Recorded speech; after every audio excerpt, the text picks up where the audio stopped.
ಜಿಲ್ಲೆಯಾದ್ಯಂತ ಮುಂಗಾರು ಮಳೆ ಕೊರತೆ ಕೃಷಿ ಜಮೀನುಗಳಿಗೆ ಡಿಸಿ ನಾಗೇಂದ್ರ ಪ್ರಸಾದ್ ಭೇಟಿ ನೀಡಿದ್ದಾರೆ. ಬಳ್ಳಾರಿ ಜಿಲ್ಲೆಯಾದ್ಯಂತ ಮುಂಗಾರು ಮಳೆ ಕೊರತೆ ಕೃಷಿ ಜಮೀನುಗಳಿಗೆ ಡಿಸಿ ನಾಗೇಂದ್ರ ಪ್ರಸಾದ್ ಭೇಟಿ.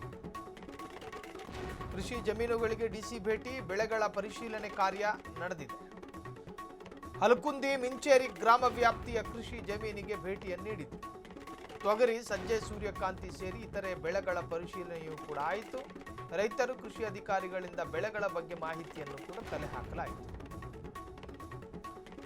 ಬಳ್ಳಾರಿ ಜಿಲ್ಲೆಯಾದ್ಯಂತ ಮುಂಗಾರು ಮಳೆ ಕೊರತೆಯಿಂದಾಗಿ ಕೃಷಿ ಜಮೀನುಗಳಿಗೆ ಇವತ್ತು ಭೇಟಿಯಾಗಿ ಕೊಡುವಂತಹ ಕೆಲಸ, ಕೃಷಿ ಜಮೀನುಗಳಿಗೆ ಡಿಸಿ ನಾಗೇಂದ್ರ ಪ್ರಸಾದ್ ಭೇಟಿಯನ್ನು ಕೊಟ್ಟರು, ಪರಿಶೀಲನೆಯನ್ನು ಕೂಡ ಮಾಡಿದ್ರು. ಇದಕ್ಕೆ ಸಂಬಂಧಪಟ್ಟ ಹಾಗೆ ಒಂದಷ್ಟು ಹೇಳಿಕೆಗಳಿದ್ದಾವೆ, ನೋಡ್ಕೊಂಡು ಬರೋಣ. ಈಗ ಓವರಾಲ್ ನಾನು ಜನವರಿಯಿಂದ ತಗೊಂಡ್ರೆ 30% ನಮಗೆ ಕೊರತೆ ಇದೆ ಜಿಲ್ಲೆಯಲ್ಲಿ.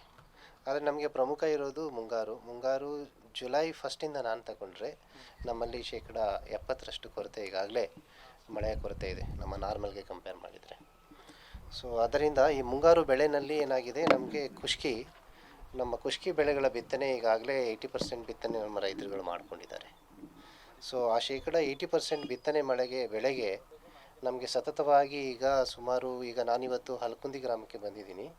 ಸೊ ಈ ಗ್ರಾಮದಲ್ಲಿ ನಮಗೆ ಕಳೆದ ಒಂದು 25 ದಿವಸಗಳಿಂದಲೂ ಕೂಡ ನಮಗೆ ಮಳೆ ಆಗಿಲ್ಲ.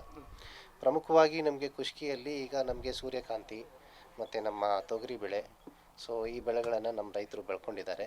ಹತ್ತಿ ಕೂಡ ಹಾಕಿದ್ದಾರೆ ಹಲವಾರು ಕಡೆ.